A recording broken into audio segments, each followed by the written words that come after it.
Hi குட்டீஸ், நம்ம இப்போ ஒரு குட்டி கதை பார்க்கலாம் வாங்க. ஒரு தெருவில் 2 நாய் படுத்திருந்துச்சான்.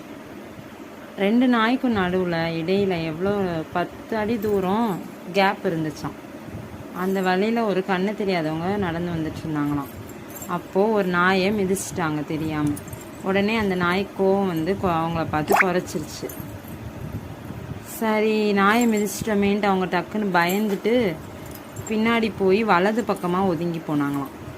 அப்போது இன்னொரு நாயை மிதிச்சிட்டாங்க. இன்னொரு நாயை மிதித்தோடனே அந்த நாயும் கோவப்பட்டு குலைச்சிருக்கு. உடனே அவருக்கு ரொம்ப ஆச்சரியமாயிடுச்சு. என்னடா, அந்த பக்கமும் மிதிச்சா குறைச்சிச்சு, இந்த பக்கமும் மிதிச்சா குறைச்சிருச்சு, இவ்வளோ பெரிய நாயா அப்படின்னு யோசிச்சுட்டே நடந்து போனாராம். என்ன குட்டீஸ், நீங்களும் யோசிச்சு பாருங்க அந்த சுச்சுவேஷன் எப்படி இருக்கும்ன்ட்டு. அவருக்கு இவ்வளோ பெரிய நாயா அப்படின்னு யோசிச்சு பார்த்துட்டே தூங்குங்க. Good night.